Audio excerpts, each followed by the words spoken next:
Hey, what's up, everybody? Welcome back to Voices from the Mausoleum, and welcome to a very long overdue episode of Five Influential Horror Movies, a series where I sit down with all kinds of horror fans and talk their five most influential horror movies and why they picked them. Today, I am joined for the first time on my channel, Isaiah, who Yay! is the spokeshuman for The Bitter Wolf. How are you? Oh, good, great. Thank you so much for having me on your show. Yeah, I got to come on with you and do the horror mosaic for your channel, and so now we finally get to Yes, do something for this channel. Um, yes, I think most people who have been following the horror stuff on social medias know who you are for the horror mosaic, but do you want to take, just a second to talk a little bit more about what you do on your channel? yeah, sure. So I have the Bitter Wolf. The YouTube channel is Bitter Wolf Horror and Hijinks. We're mostly known for the horror mosaics. I talked about this with Chris Vanderkay the other day. Why do we always say we when this is just me doing this? But um, we is me and the wolf. There We'll you put it go. that It's two. Yeah. way. Yeah. So what we're doing at the Bitter Wolf is we have the horror mosaic, and these are profiles of people in the horror community. So these are fans, they are filmmakers, writers, directors, actors, musicians, all kinds of people in the horror community. And it's really nice because what it is essentially just profiles of their life with horror. So it's about some of their favorite movies, Hmm. things that scare them, um, some stories from their life that are Hmm. interesting to people. I have Bitter Interviews, which is me, the spokeshuman, sitting down with filmmakers and talking about their movies. So we are like your channel. One thing I love about Voices from the Mausoleum is the focus on independent horror, Yeah. and Yeah. how much you all do to support independent horror Yeah. creators. So we want to focus on that as well. So that's who I'm interviewing with the Bitter Interviews. Yeah.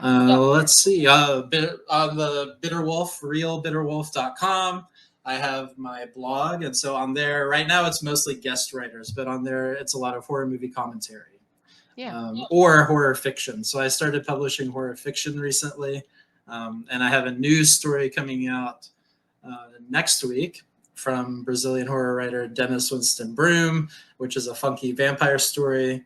So I'm Oh, excited cool. about that. So we're Yeah. going to be doing more and more of that as well. I also write a monthly column for horrorfam.com in my human voice, and it's called Izzy's Eerie Indies. So I write about, I profile different independent filmmakers there. Oh, that's cool. So yeah, those are just some of the highlights of things that I do. Yeah, we love anything indie horror, as you know. We're just like, it's so important to us too. So we totally are always excited to hear when more people are focusing on the indie stuff because it's where the good stuff is, I feel. So it's nice I to totally agree. yeah. Yeah. So I already know what your movies are, and I already told you this, but only one of your five movies has ever been on here before, and that hasn't Yay! happened in a while. And so, as always, where you can find the information to find the Bitter Wolf will be in the description for this episode. All the links and everything you need to go follow along over there. Yeah, so we'll jump into your list. So your first movie, and they're going to be kind of big for anybody who's watched influential horror before. I don't know what happened to my template, so I apologize if these are jump scares. I don't mean for them to be. They're very big. But the first movie we're going to be talking about is The Company of Wolves. Oh my god, it's so big. I It's can barely so see anything. scary and big. I know. I don't know what happened. If I Um, need a break, I'll just go over here. And well, I don't leave it up the whole time we're talking about it. It's just a oh, little okay, closer. okay, So back to normal. okay. I love Company of Wolves. Have you seen Company of Wolves? So, ironically enough, when Albert and I started doing Cursed Beings, which if we pick a werewolf and vampire movie and put them next to each Yeah. other, they go head and head. So he picked Company of Wolves for one of it, and it was my first watch. I just saw this for the first time like last year. Oh wow. Okay. Okay. Yeah, and spoiler alert, I loved it. I thought it was a super fun movie. I loved it. Yeah. And it's what I love about it. It's an '80s movie. For anyone who hasn't seen this, this is I would say it's still underseen more in the mainstream crowd.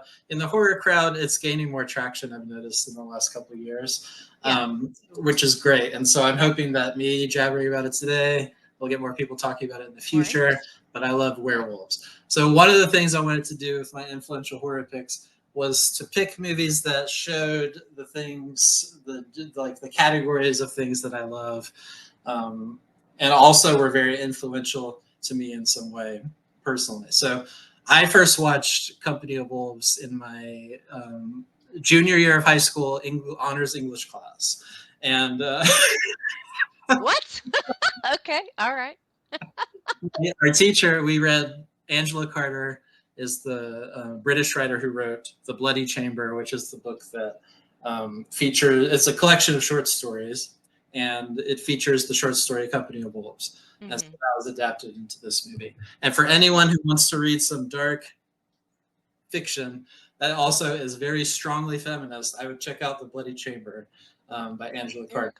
It's amazing. Um, and so, anyway, Company of Wolves. It's an anthology thing. So I also love anthologies, which is another reason I picked this. But it's kind of like resembles the short story collection by adapting that into the anthology. But it's Little Red Riding Hood, basically. Right. So that's kind of the wraparound story here. We have Little Red Riding Hood and her grandmother Angela Lansbury. So good. Should be so lucky. Um, Right. and she's very snarky in this one, and she's Oh, very I love it so much. Yeah. bitchy and bratty, I love it. Yeah. which is so good. But she tells stories. She's warning her of the dangers of men and the dangers of walking through the forest and seeing someone with a unibrow. That's especially scary. Um, so there's a lot of signs, of things to watch out for, and Grandma will tell you all of them. So that's what this movie is. I don't want to spoil too much because Yeah. the individual stories are so short that you Yeah. could kind of spoil what they're about. But it's really nice because it's got this '80s like really gory, um, gruesome vibe to it. But there's a lot of silliness in it, but there's also like high fantasy, dreamlike Yes. quality to it, which I just Yeah. love all of it. Yeah. Um, I loved this too, and I had mentioned it was my first watch, and I just was like, I went in completely blind. I didn't know anything about it. I just turned it on and watched it because it was streaming on something. And Yeah. I just was blown away. Sometimes I have a hard time going back to older stuff and appreciating it just because it's older and I've never seen it before.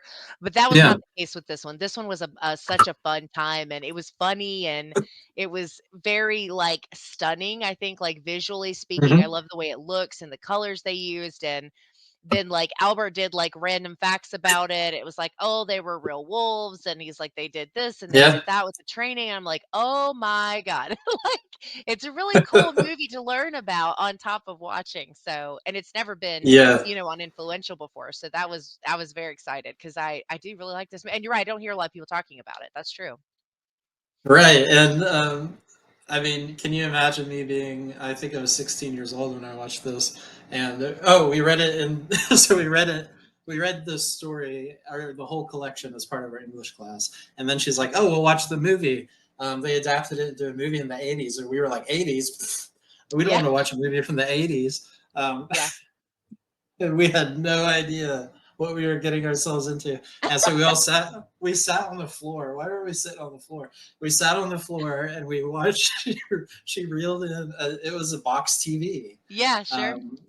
in 2006. So I guess it was on its way out. But Yeah.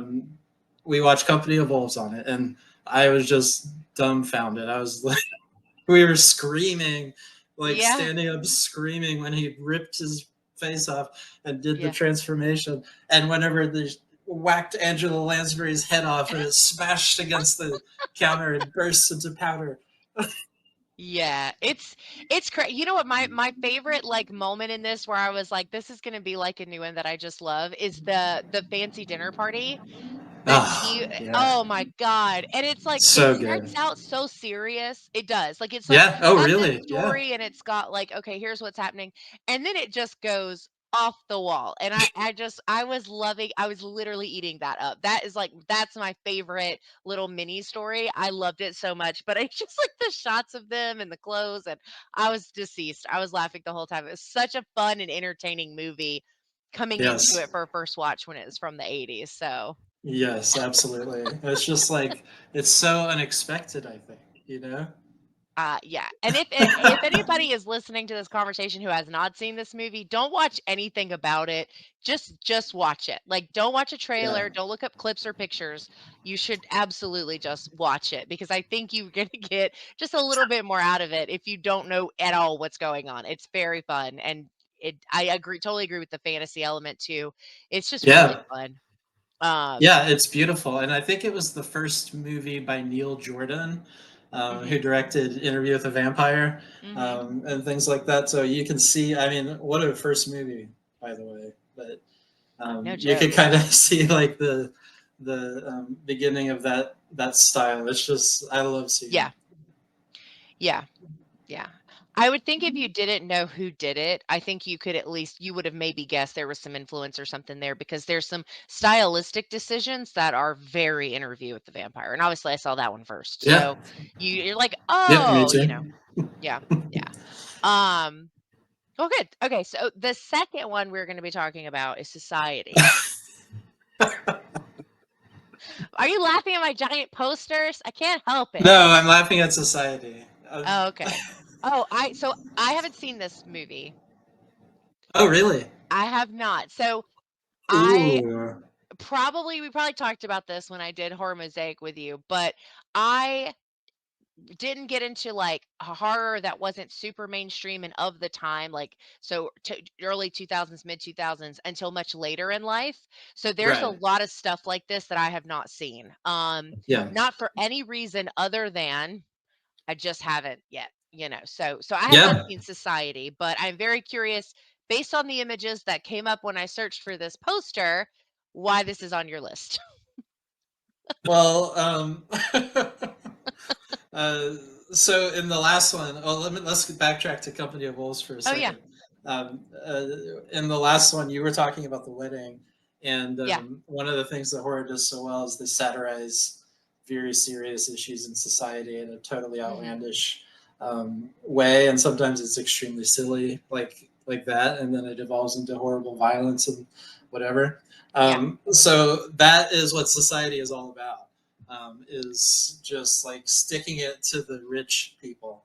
And that's why I picked this movie because I think that rich people are a horrible cancer on society. And Yep. this movie sticks it to them like no one else. Um, and so I think those are the types of movies that we need to see. We need to see more John Kramer's picking up the billionaires of this world, putting them through Yeah. his traps. I mean, society is like it Yeah. just if every rich person watched this movie, they would feel so ashamed of themselves and deeply embarrassed. Um, but this movie introduced the word shunting into into our vernacular, and I won't tell you what that is because that'll be a huge spoiler. Okay, yeah, don't tell me. But this movie is about it's kind of a mystery. Okay. And it's about a teenager who lives in a wealthy family. I think it's in California. Um, and he's just has starts to suspect that something is off with his family, and so he's investigating. He thinks that they're part of a cult or something. So that's what Oh, this is about. And okay. spoiler alert, they are. That's not a spoiler. No, I think you can tell something's crazy. Yeah, because I mean, I know you said this isn't typically the poster that people associate with it, but I think this one and the one that you showed me they kind of give that energy. So I would, yeah, I think Yes, it's a yes. spoiler. Yeah, yeah. No, it's not. But it's so brilliant. It's the feature film of Brian Usna, who's one of my favorite directors. Who also did The Dentist. He did Return of the Living Dead Part Two, I think, Oh, okay, okay, or Part Three. Part Three. I'm sorry. okay. Part Three. Silent Night, Deadly Night Part Five, I believe. Um, Ah. he's got some serious creds. He produced Reanimator. He directed Bride of Reanimator. He did. He created Honey I Shrunk the Kids with Oh, Stuart I Gordon. loved those. Yeah. What an odd range of things to be involved in. I love it though. Yes, and my favorite thing is when you watch Society. immediately watch Honey, I Shrunk the Kids after, and then go Oh around and tell no. people these are the same director. But it has amazing practical effects. It's like got 80s goodness. It's the very end of the 80s, I think. Yeah. Um, Screaming Mad George did the practical effects, so it's a legend in the horror community there. So there you go, Society. And the reason it's influential for me is because I love body horror. I love ooey gooey shit, and Okay. I love seeing rich people get their what they deserve. That's a good motivator for make me want to watch it because I feel Yeah, like I could need some like cinematic therapy in that regard right now. So yeah. No, horror like, has a oh place. It has a practical purpose for everyone, yeah, and especially in this moment, we need to watch it and we need to celebrate it and we need to make it and we need to say things. Well, we yep, don't need to say things. You need to say what you want to say with it. yeah, no, yeah, for sure, Yeah. yeah, yeah. That one hasn't been on here either. So Why? uh, I can't tell you why, but you need to watch it so we could. So that you go can tell back me. and forth about it. Yeah, I'll have to check it out. Yeah. Um, Well, and so the next one that we're going to talk about is the only one on your list that has been on before, but it was on in like the first couple of rounds of these that I did. So it's been literal years since it was Yeah. talked about, I think. And that's going to be Demons. Demons. Love This is a it. fun one. Love Demons. What's not to This is love? one of those that it took me a while to watch it. Like, Yeah. I was really scared of zombie movies Oh, for a long, long time. I yeah. liked them because I was Hmm. scared of them, but I Yeah. was scared. Like, it took me a while to watch them because of the dread I had before I would watch them. I understand. So I mean, I remember very specifically watching Night of the Living Dead for the first time and like how I felt when I was watching it, what I did afterwards, what I did in the hours afterwards. I was so scared. I remember watching Dawn of the Dead, the remake, for the first time and scared the living shit out of me. Like all the just for some reason, zombies were a thing. So I wanted to pick zombies as an influential horror, and Demons I picked because it has so many elements that typify the things that are influential to me and the things that I love in horror. So it has. Uh, I'm big on the '80s. I looked at my letterbox the other day to see which decade you have the most, and it was the '80s by a long shot. Yeah. I don't do it on purpose. It's just like it just what It just happens. worked out that way. Um, yeah, and it's got a ton. It's just nonstop gore, violence, Yeah. just Very start to gory. finish. It's Yep. very simple, and Yep. I like things that are simple and very well done. And I mean, it's it's extremely well done. Yep. Um, the music, I mean, I love metal music, and I love that it's just like Okay. go to the movie theater and have crazy zombie carnage and metal music. Metal music. Yeah. And then they came along and did Demons 2. And should I? Yes, I'll say it. I was like, should I say this or not? Evil Dead Rise should learn a lesson from Demons 2, which is put the action on every single floor of the high rise building that you're in. Because that's just you see what I That mean? was the whole reason I was even excited about that movie was getting it on a larger scale, and then it was like one room, or not one room, one One apartment, floor, one and then floor. you have two off screen kill. Anyway, um, Demons 2 will show you those kills. Demons 1 will show you those kills, and it'll all be great the whole way through. And you'll go onto each floor of Demons 2. So go watch that. I That's actually what haven't seen the sequel. I've only seen Demons. I haven't seen Oh, the sequel. okay. Okay. Yeah, I Yeah. mean, there's actually like kind of a too long of an extended silly sequence in that one, but I mean, zombies can be silly, and I think they should I be. mean, sure. So there you go. I also love Italian horror, so this has so many Oh, elements okay, yeah. that I Like a love. total package for you. Yes, and I think Argento produced it, so there you go. Another added benefit to this movie. Yeah, this one is not as artistic, That's the other stuff that he's involved in. Is that probably that's Are you probably what I being want to polite? say. Are I'm trying to think of another word. I can't think of another one. I do not. Angel's like, this movie is artistic. Well, I'm not very shy about the fact that I am not a fan of his on pretty much any level. I don't Oh, love his I know, movies. I know. But I think that's just because Yes, yes. I'm more of a cut to the chase horror watcher. I'm not a like I don't mind depth in story or character development, but if it goes too artsy or too far into like the visuals over I can't, it's just too much for me. So I think they're Yes, beautiful yes. movies as far as looks and the way that they're shot. But yeah, I don't typically like So this is one of his better ones that he was involved in some way. yeah, because I think Demons is super fun. I think that Yeah. there's like because this is I'm pretty sure it's been a minute since I've seen it, but I'm pretty sure I'm thinking of the same movie. This one starts with like a mask, doesn't it? Isn't there a mask in this one that I'm thinking about? There's so they go. I can't remember the very beginning of it now, but I know that they get tickets, like mysterious To tickets to the the movie yeah, theater. Maybe someone's wearing a mask. That it rings a bell. Yeah. yeah. Because I remember, so I was thinking, so I watched it when it was on the last time for Influential because I had not seen it up to that point, and I Yeah. remember like thinking about there's like an episode of Buffy where that's about a mask, and I remember when I Right. watched this for some reason it made me think of that episode of, but they're not the same. Don't get me wrong, but there was enough there that I was kind of like, I wonder if this was influenced. Or if this rather, if this influenced Buffy, because Buffy. Yeah. there was Maybe. something there that made me think of it. So, but then I was like, maybe that wasn't demons, but I'm pretty sure it is.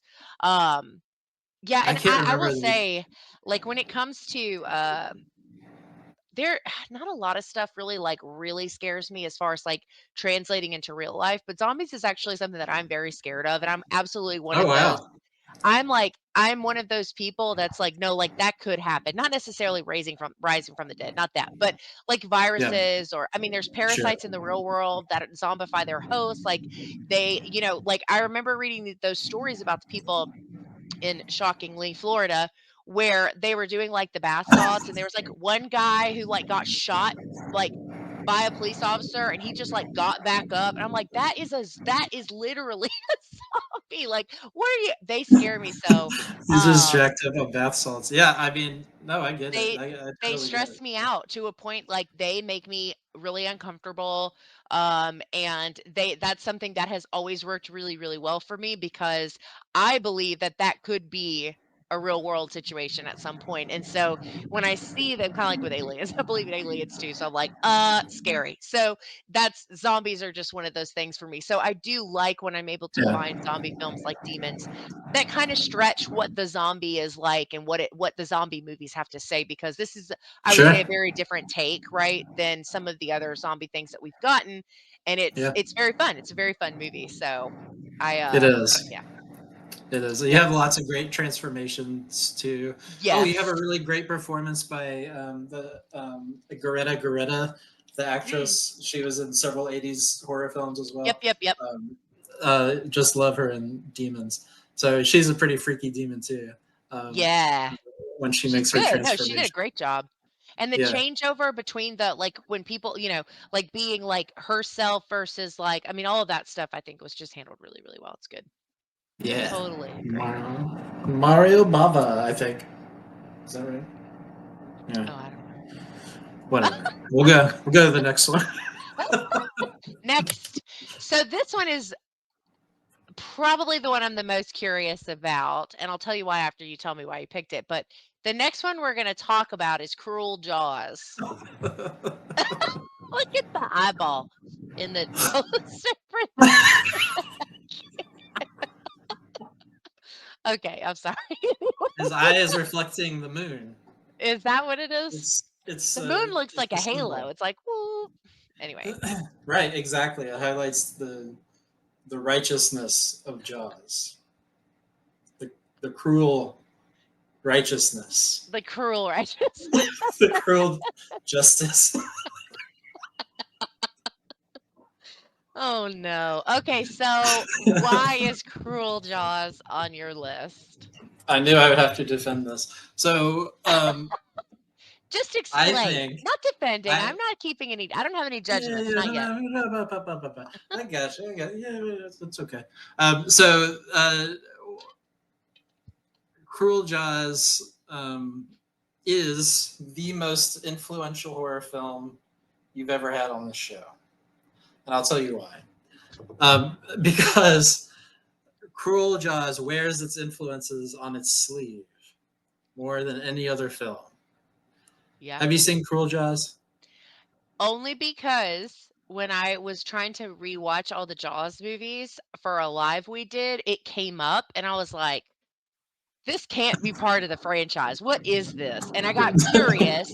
So I watched probably, I don't know, maybe the first like 20 minutes or so. I haven't seen the whole thing, but I've seen some of it. Okay. Yeah, I mean, I don't blame you for not finishing it. But yes, the reason I say that it wears its influences on its sleeve is because it's literally cobbled together by other shark movies. Yeah. In so many ways. So so Yeah. it takes scenes from other shark movies like Jaws and Jaws: The Revenge and all of the Jaws movies and some other shark movies there, and just puts it together into this like slideshow of a shark movie. That became the infamous fifth entry in the Jaws series. Yeah. And Yeah. That's how I was introduced to it. I was like, there's 5 movies? That's not right. I can't believe it. There's 5. How did I miss it this whole time? Yeah, I was thinking, I was Yeah, like, there's no freaking way because I love Jaws. I've seen all of the movies. I was like, yeah. what is this? And then that's what prompted me to press play because I was like, I got to investigate. I think the title "Cruel Jaws" is brilliant. It is. Because that's just like there's something. I just watched it because of the title, and then I was like, the thing that got me, the moment that killed me, was whenever the Star Wars music starts playing. Whenever they're sailing out to go find Jaws, and they start playing the Star Wars theme music. So did they take, not only were they influenced so heavily by the rest of the Jaws franchise movies, they were deeply influenced by Star Wars and John Williams and things Oh like my that. So god. Bruno Mattei is a true auteur. And Oh, if you've ever seen his movie, you haven't seen this. If you've ever seen his movie, The Tomb from 2006, I think it was his last movie. um, La Tumba I in have not Italian. seen it. Yeah, I can't imagine why.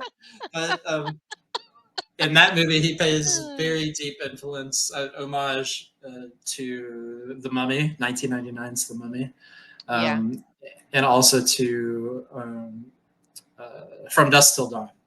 Oh, The Salma Hayek dancing with the snake scene is in recreated particular. almost shot for shot. Yes. Oh no. So why is it in that movie? That's a good question.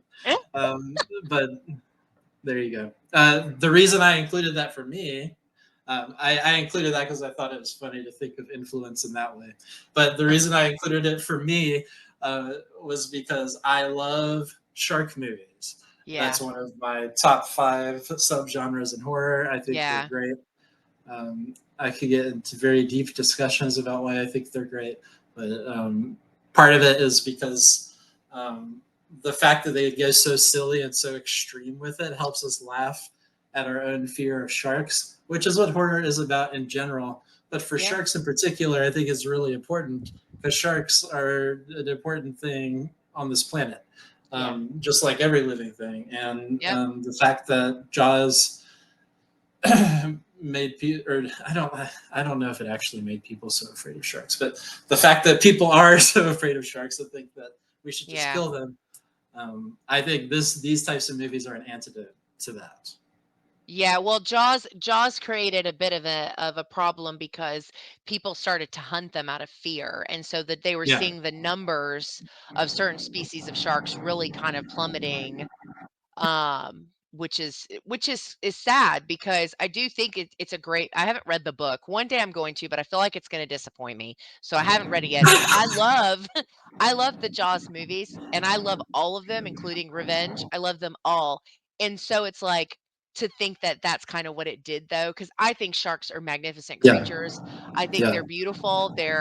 But they're very scary to me. I had like growing up a very irrational fear of sharks. Like sure. I don't go into the ocean past my kneecaps. Like I'm Yeah, terrified of sharks. And so in a very respectful, loving way. I don't want them dead. I absolutely. don't want people hunting them. I think they are where they are, and I'm good with that, right? Yep. Did you because I also really love shark movies. Did you see was it Last Breath, One Last Breath or whatever? It was the newer Yeah, one that I came out. did. What did you think of that? Wait. One last breath. Is that the one with Julian Sands? Was that his last movie? We both grabbed our phone at the same time. I'm like, what is it Let's see. called? That may not be what it's called. It's Last Breath. It just came out. Last Breath. Yeah, Yeah, 20. last. Oh, 2025.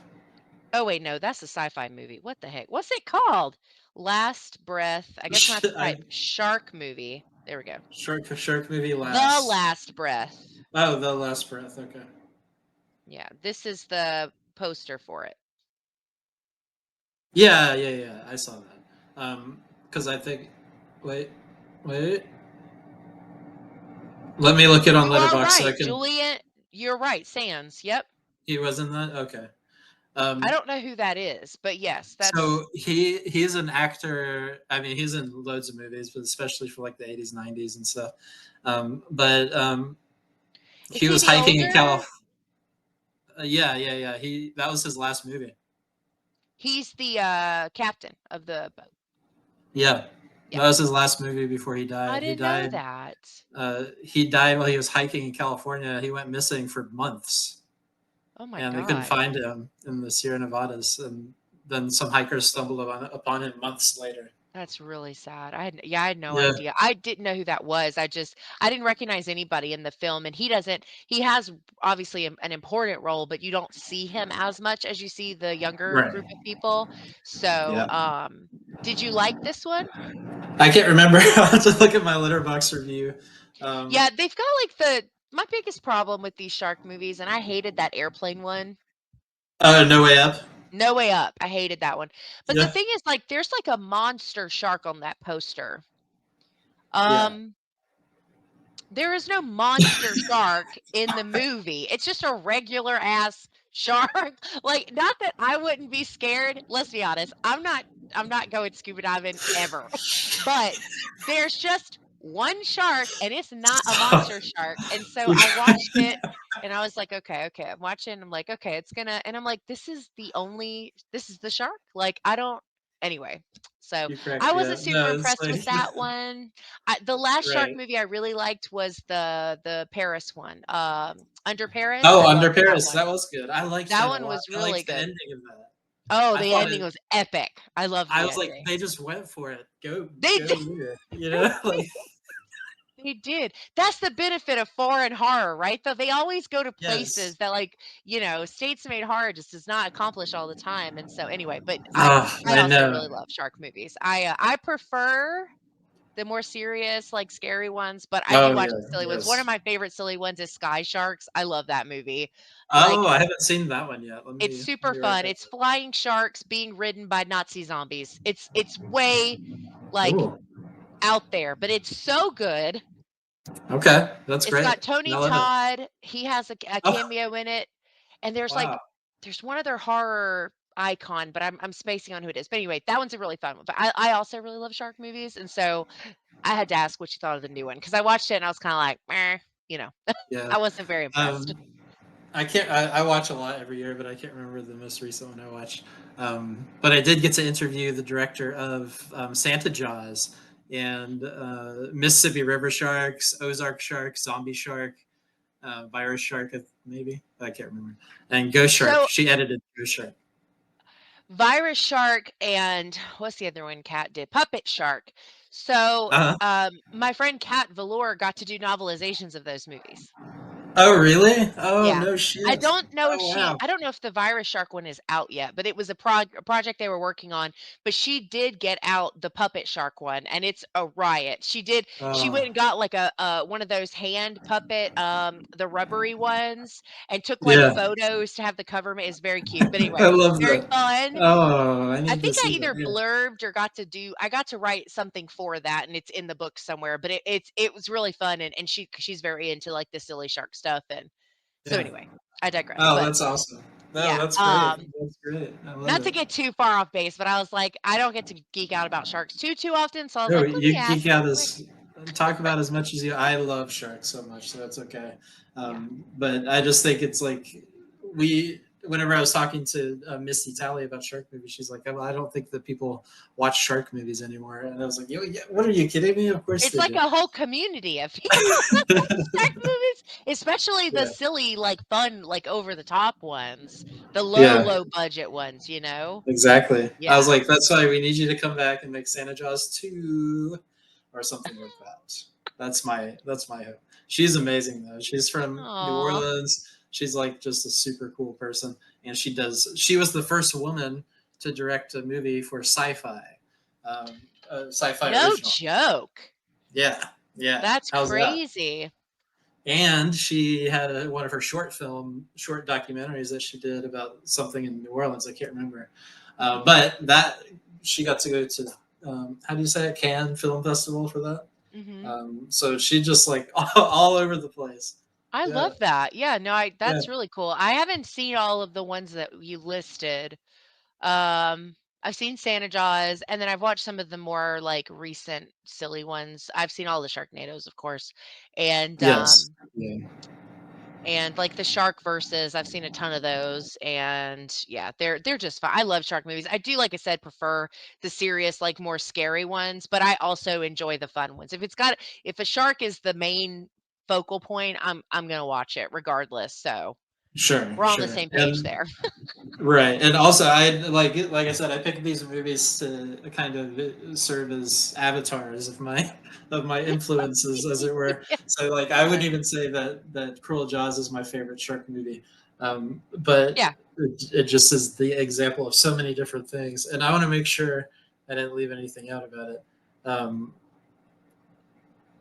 but I think if Bruno Mattei was still alive, he would have something to find to love about Under Paris that maybe he could use in one of his movies later as yeah. well. Maybe he could take the ending, copy and paste it I into see his there yeah, I can see some potential with that for sure, yeah. Yeah. movie. Oh, I forgot to say this. Can we go all the way back to Company of Wolves? Yeah, Because we could do here, hold I on, I forgot let to me say it. just Oh yeah. Oh. Okay. just kidding, go ahead. um, so I'm so stupid because I always leave this out whenever I bring up wolves. But wolves are like so deeply meaningful for me because it goes all the way back. I talked about this with Sledgehammer Horror. My first horror movie was Werewolf of London, 1935, and that was like so deeply traumatic to me that I couldn't even look at a werewolf on screen for years without like Wow. keeping me awake at night for weeks on end. Yeah. Whenever I watched Michael Jackson Thriller for the first time, it was like Uh-huh. no one warned me what was coming, and It's a that scary one, yeah. it's I had to have I had to have my mom come and sleep with me for like like weeks on end after that. I was I so love it. scared. Yeah, Uh, yeah. so wolves were like and then I had this recurring nightmare of a wolf. I would take out my trash to take it outside, and I knew I couldn't. It was pitch black in the distance, but I knew in the pitch black behind the trash can that there was a wolf there, and he was just waiting for me. So I was like, I could stand here and be afraid of it, or I can walk to it and get it over with. And so I walked to it, and slowly his red eyes come out of the darkness, and then the dream ends. And so I just had this thing with wolves my whole Yeah. life, and now my boss, the bitter wolf, runs my life. So there you go.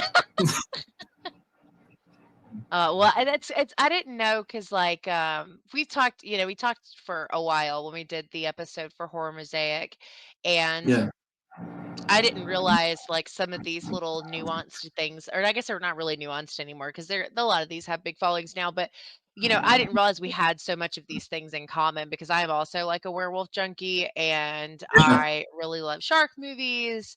And it's just interesting because that's another reason why I really like doing influential conversations. It's like such a great opportunity to learn about horror fans because I feel like other than watching horror before we were old enough to be watching it, we don't have the same journeys, most of us it's like Right. certain things or certain, different whatever. And so it's always cool to hear, these backtrack stories and how like, it started out as this one thing and then it turned into this other thing, and it's always cool to talk about that Yeah, stuff.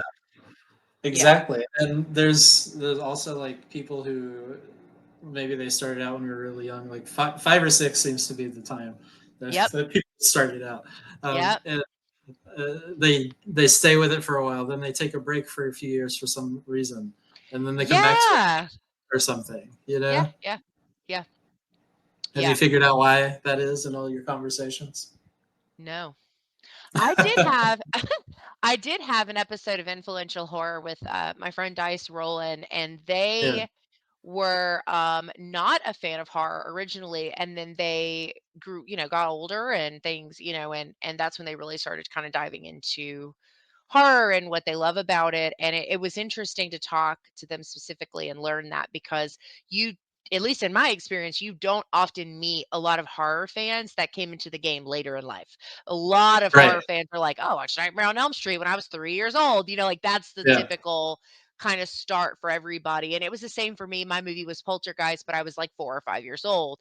And yep, everybody has like their thing that they saw when they were really young that just stuck with them, and for whatever reason that's how we end up where we are.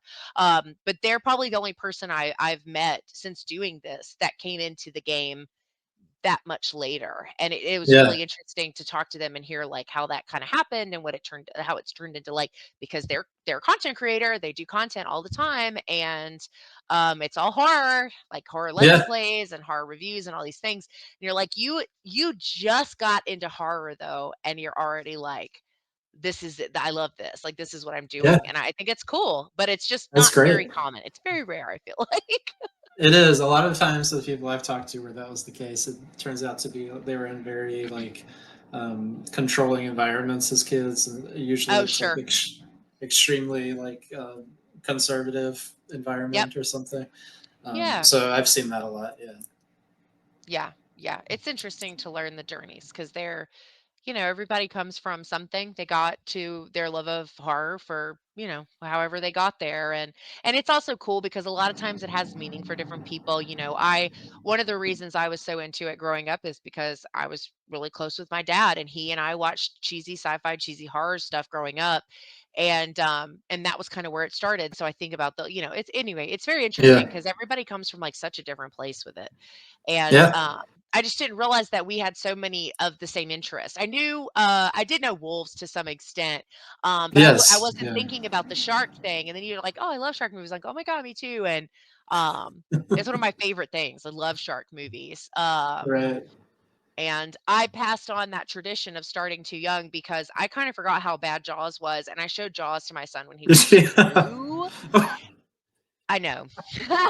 Yep. What? Okay. And he's 7 now and he's fine. But when he Does was he remember 2, it? I I mean, was like, "Oh, that's we'll watch the shark movie. It's not that bad. Big shark. yeah. It's cool." And then I forgot about all the screaming and the blood, and I was like, "Oh no." And so there's that like scene on the boat, when Bruce comes up and all that. And I remember thinking, I am putting my child is going to end up in therapy because of this movie, watching it 2 years old. Yeah. Yeah. And he literally turns to me and he goes, "Mommy, that was a big baby shark." It's like, "Okay, we're good." And Wow. it's So been fine. He loves shark movies. ah. He does not care at all that they kill people. He's more like they kill somebody and they go away for a minute. You kind of get that break in between deaths, and he's Yeah. like, "Uh, where did the shark go? Like, where did it go?" He does not care that it just That's so funny. swallowed whole a human being or whatever they do depending on the movie. Yeah. But anyway, just it's very funny to me because I passed that Wow. on, and now he's very into like he's very young, so it's very it's a little better monitored than it was when I let him watch Jaws at 2, but he's very interested. Like Five Nights at Freddy's, he really likes horror games to some Ah, extent, like okay. Poppy's Playtime, stuff Yeah. like that. And if he sees me watching something scary, he always wants to see the creature or the monster. He's very interested in creatures. He Yeah. loves Crawl. That's like his favorite movie. Anyway, so I've Oh, that's literally amazing. it's a generational curse. You watch it when you're too young, Yeah, and then you pass it on to the next group of horror fans. that's.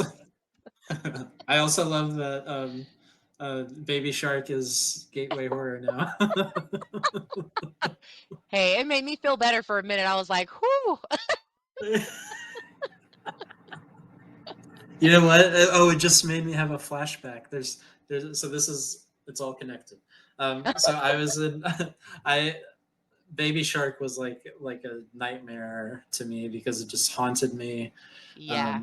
Because I was in Vietnam and I was training to become a teacher, and they would play Baby Shark nonstop, like Oh, 24 just hours a all the day, time. 7 days a week, Yeah. and it just gets into your brain, and it just like ooh, scanners style, you know. So Head-to-head explosion. Yeah. yeah, so I was like, I would say Baby Shark is in my personal horror genre. Maybe it should have been one of my choices for influential horror. I don't know. Really. I mean, the whole point of the song is they're trying to catch and eat a human. See? Oh, and then another thing, whenever I was in Vietnam, Yeah. I watched Train to Busan, and we were Oh, talking about zombies scaring us. And I remember oh. I had this was back in my binge drinking days. So I had this like rice wine thing because there Mm. was the grocery store behind me. I could get a big thing of it for like $2. So I would go there and I forget how much alcohol was in it. And I would just go and I would just like completely anyway. I would watch like 1,000 horror movies in that time, and then I wake up Yeah. the next day and be like, What did I watch?" But I remember the only time I was lucid was when I watched Train to Busan, and the zombies scared me so much. And it was like 3 in the morning, and I stumbled out of my apartment in Vietnam, and I was just like, chain smoking cigarettes at the time. And I just scared the shit because there was no one out there, and I started thinking, "Well, there's Oh zombies out no. there somewhere. It's happening. It's starting." And so it scared me so bad. I love Yeah. getting scared. Yeah. It's getting harder and harder for that to happen for me. It's Yeah. I Oh, guess sure. you get like desensitized over a certain amount of time and um Yeah. yeah, that's a great zombie movie. That's one of my favorites. I love that one. Yeah. Brilliant. So Brilliant. good. Brilliant. Well, so the last one that's on your list is very different from anything else on your list. And I love that. I'm very excited to talk about this one because obviously this one hasn't been on here either. And that's Death Drop Yes. Gorgeous. Yay. We love Yeah. you, Monster Makeup. Yeah. Yeah. Have you talked to Monster Makeup on here? I have talked to Brandon, who is Yep. connected to them. So I've talked Yep. to him. He came on and we talked about he didn't do influential. What did we do? Oh, we were promoting his book. That's what we were doing. Oh We were yeah, White Bishop. yeah. Okay, I I'll know. have to Was watch it it. White Bishop? I don't remember. I don't remember Oh, because we talked about oh, everything. We talked about Regress in films. Nature or something. We talked about the book stuff. We talked about movies. We talked about a lot of stuff. So it may have been a movie we were promoting. I think it was one of the ones they did a campaign Okay. for not that long ago. Because it was only a few months back, I think. Queen of Rats. That's it. I'm gonna get it. There we go. That's it. That's it. Queen of Rats. Yes. But we did talk about the book stuff too, and we talked about other Yeah, projects. So anyway, yeah. but yeah. So Death Love Drop it. Gorgeous. Yep, brilliant. I mean, I wanted to put this on here because I think we're in Pride Month, so we want to honor queer horror, and Yeah. queer horror is very influential for me personally. So I think we have to Yeah. pick a movie, and I picked Death Drop because it covers a lot of different things. So we have a queer horror element, Hmm. drag queens who I Drag love, and queens. drag queens are a personal part of my personal history as well, which is very important to me. So I love drag Yeah. queens, Yeah. and I love independent horror. So this is obviously one of the biggest success stories in independent horror. I think It did is yeah. yeah. It I got mean, I not feel like just it yeah, I feel like it got big or it was right, everywhere. Yeah. Yeah. right, and even just beyond that, I think what I kind of meant was um, just in terms of how good it is, just in Oh, yeah, terms of yeah, yeah, yeah. the sheer quality of it Yeah. is pretty astounding. I think it's a great story. The acting is so good. The music is great. Um, it's got great kills. It's hilarious. Um, so I just think it's one of the best things you can find in terms of queer independent horror. Um, Yeah. No, that's a great shout.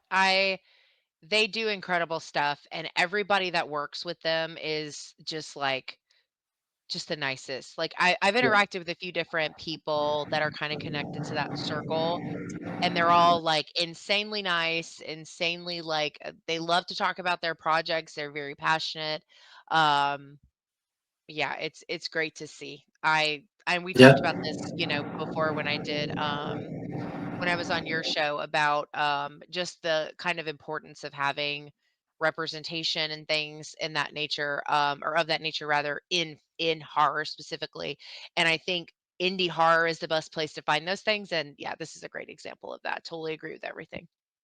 absolutely. Amen to that. And um, horror is we've talked about it before. How horror has always attracted queer people, Yep. just inherently, and queer stories. Yeah. Um, and it's a genre that attracts people who don't feel like they have a place in society in some way, and allows them a chance to express themselves. But also, it's some of the most democratic because you don't really have to have a budget to make some of these movies. And It's as a true. found footage expert, you know that more than anybody. Yeah. So I think, and some of our friends, Chris Vanderkay has proven it through their own artistic More talent twice now. and genius. Yeah, I mean, Yeah.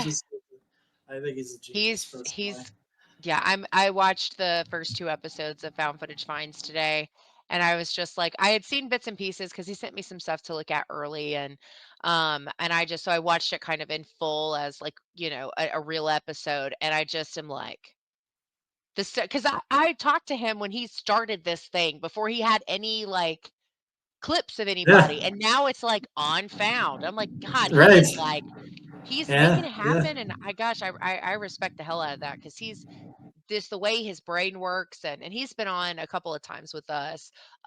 Actually, as of us yep, recording this Friday, his episode with Mike about found footage finds drops this week. So, but it's and we love talking to him because he's such a brilliant mind. Like the things he's like, yeah. oh yeah, I just made this up and I just did this on a whim, and I'm like, are you kidding me? Like Yeah. Oh my how? god. Yeah, Yeah. yeah, I love the people that we have in the horror community and the people we get to meet and talk to by doing these sorts of things. yeah, And it's like and also Death Drop Gorgeous represents that because I mean all of these indie things do because they're all yeah, about communities of people yeah. coming together, overcoming odds. And the odds in those cases is not having money most of the time, or people not wanting to help you distribute, um, or whatever it is. And Yeah. so I just think it's really good, and we need it now more than ever. God, yes. Oh, so true. Yeah, no, I totally agree. Because I even remember like Brandon, I think he was talking about Queen of Rats, but he was talking about how Yeah, like last minute they like lost their filming location. And it's yeah, like the these warehouse. these things just happen and you're like, well, what the hell do we do now? Like we're trying to finish this thing. And so indie film I'm not I think all filmmaking is an art and I think it all comes with its own challenges, but I think indie developers specifically face a very different scope of challenges because they're not these huge production companies and they don't have the Yep, money or the manpower. yep, Like with Joshua Pangborn, for example, he does all of it. yeah, He acts, he writes, he edits, he films, he direct. I mean, he does all of it, and that's usually the case in indie film yep, because you can't afford to pay 8 people to do these jobs, and Anyway, so it's a testament. And then the Yeah. stuff like, Yeah. I don't know, especially in the last like several years when I have been able to get to new horror, I'm finding that indie horror is surpassing it. Like a lot of my like when I used to Yeah. do top 10 list, for the year, these indie films were making it on that list and the big movies were not, because they just have very unique stories to tell and they can do it in very unique ways with less money. Yeah. I 1,000% agree with that. And I talked to Chris about this when he Yeah. came on my channel to talk about found footage finds as well. Mm. We talked about how found Oh, I footage love it. genre breeds innovation For because sure. by necessity almost. Yeah. You know, Yeah. it's like, what else can you do except get really creative? And it reminds me of when we were kids and we were like, Mhm. because we grew up in a poorer household and Mhm. we weren't going out to all these summer camps and we weren't going out and doing Yeah, these yeah. things. Stay home, watch movies in the summer, Yeah. and then use your mind and get creative and do comics or something like that, Or or create something just yeah. games. Yeah, Yeah, exactly. you're right, and I think I think that's true for all indie creators. They're like they hit these roadblocks or and they have to think outside the box because they just have what they have in front of them and that's all they have and they just have to make Yeah, it work and they're they're all passion projects, all of them. So the drive to get it done and to get it done right and to kind of be able to finagle things and make them work is a little bit higher because they're like this is like my baby. Like I spent all this time and I'm really invested and this is important, so we got to do this. And I love that yeah. about indie filmmakers. Indie filmmakers are some of the coolest people um, just to talk to because they just have such a great insight into filmmaking and how to tell stories and how to get creative, like you said. And that's why I love those conversations too. Absolutely. And oh, and another thing that I need to give Death Drop credit for is, Yeah. or more, it's more like Monster Makeup in general, I would say, is it's the first movie that, or not the first movie, it's the first company that I wrote about a movie for on the Bitter Wolf website. So Aw. it was, well, that's kind of a stretch, to be honest. It was kind of a lie. Okay. There were a Okay. few things on there before, but it was whenever I Okay. was just like dabbling in it and the whole thing hadn't come together and I didn't know what I was doing. Yeah. Yeah. So there are years of gaps in between things. So I don't consider the Bitter Wolf have started until 2023 when I wrote about Okay. Saint Drogo Yeah. Yeah. for it. Yeah. So Saint Drogo is how it introduced to monster makeup, and then um, Brandon Paris Hmm. like just mentioned to me that he liked my article and he shared it, and I had never talked to a filmmaker before about their stuff, and so it just inspired me to keep going, and then it all evolved into this craziness, whatever it I love is. that though. Well, it's Yeah, like it's hard because like when you decide that you want to do content regardless of what front you're doing it on, it's like the idea of like having to reach out to people or hoping people want to work with you. Like I remember there's this movie called Bloodborne and it's a pregnancy horror movie, but it's very I personally felt like it was very unique. But one of the reasons that that movie is so near and dear to me is because when I made my very first set of social media, so this was before I had actually made the YouTube. I had started by doing just the social media first to kind of see, Um, and I posted about and did a review for Bloodborne. And the young woman that runs their socials like not only shared my stuff but like messaged me, engaged with me, was telling me how much she's so glad that I watched the movie. It ultimately led to me doing an interview with the writer director, which was a really fun conversation about the involvement of women in these spaces because he couldn't have written a pregnancy story on his own. And anyway, it's a very cool yeah, conversation. but yeah, but I told him, I said, this is going to sound like I'm blowing smoke, but the reason that this is so special to me is because when I think about when Voices started, you guys were the first anything that interacted with me when I was at zero. And I think yep, that yep, um that has stuck out to me and I always love when they share reviews and I love when people find their movie and they post about it and I almost feel like I'm like cheering with them when these things happen. I don't know, but it's like yeah, I yeah, just I that's what I think about is it I go back and I'm like, well, these were the first people that I feel like gave me some kind of yep, acknowledgement that I was like here with them in this journey of horror or whatever. So I totally get that. sure. Yeah, it's kind of a special thing that we get to do because art Yeah. is so personal and so like people put so much of themselves into it, their time, their money, but especially their heart. And so the fact that Yeah. they come and they share it with us and give us some insight into that is very special. Yeah. So yeah, it's amazing. Totally agree. Well, Yeah.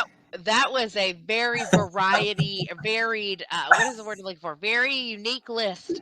Yes, thank you.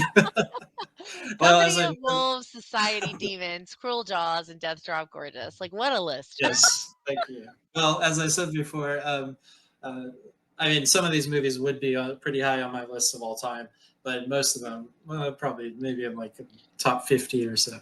But Yeah, I did want them to represent groups of things that are deeply influential to different threads in my life. So we I love weave a it. Yeah, story perfect. together. We start with the werewolf. We end with independent horror. I love it. There you go, full circle. No, it's great. It's not full circle at all. That's not what that means. Just lit. Look, we work full time too, in addition to doing all this stuff. So our No brains are. joke. Yeah, 100%. Um, well, and thanks again for Uh, making time to do this. I yeah. like it's always cool to get to know people, and we've only gotten a chance to interact a few times as far as like, conversations about this stuff. So Yep. thank you for making time. I love doing these. They're always fun. Yeah. Yeah. That's great. Yeah. It's really fun to talk to you, Angel. Yeah. Well, I think that's going to wind down this episode of Influential Horror. All the links to where you can find the Bitter Wolf content will be in the description for this episode, as previously mentioned. And yeah, that's all I have for this episode. Thanks everybody for hanging out with us, and we hope you have a good rest of your week. And I will see you in the next one. Bye.